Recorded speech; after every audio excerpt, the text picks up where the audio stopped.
This is call kebab. But এগুলো কিসের জানেন? এগুলো হচ্ছে ভেজিটেবলের কাবাব।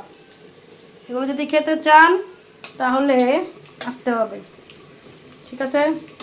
So yummy. বিকেলবেলায় হাতের তৈরি কিছু নাস্তা বানাতে ভালো লাগে, এবং I suggest all the womens who are a mother, যারা মা, বাসায় শিশু আছে, তারা বেশিরভাগ সময় বাইরের খাবার কিনে দিয়ে একটু আরাম করতে চান। So don't do this. কারণ আরাম করার সময় পাবেন অনেক, কিন্তু বাবুদেরকে যদি বিষাক্ত খাবার খাওয়ান বাইরে থেকে কিনে, তাহলে যে ডাক্তারের কাছে দৌড়াতে যে কষ্টটা করবেন সেটা আনবিলিভেবল।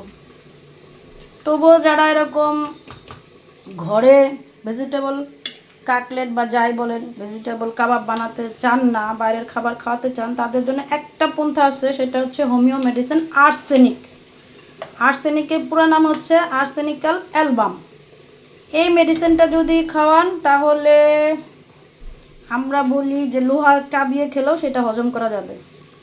বারবার বললাম আর্সেনিকাম অ্যালবাম। খাওয়ার আগে আর্সেনিক্যাল অ্যালবাম খাবেন, তারপরে দোকানের হাবিজাবি খাবেন, তবে সব সময় না, ঠিক আছে?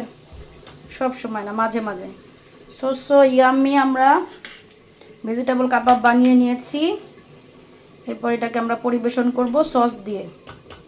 আরও একটা। Thank you so much for watching us. Bye bye. Arsenicum album খান, তারপরে বাইরের খাবার খান। ভালো থাকুন, গ্যাস মুক্ত থাকুন, তারপরে হচ্ছে খাবারে বদহজম হবে না, পেটে ইনফেকশন হবে না, এসব থেকে মুক্ত থাকুন। আল্লাহ হাফেজ।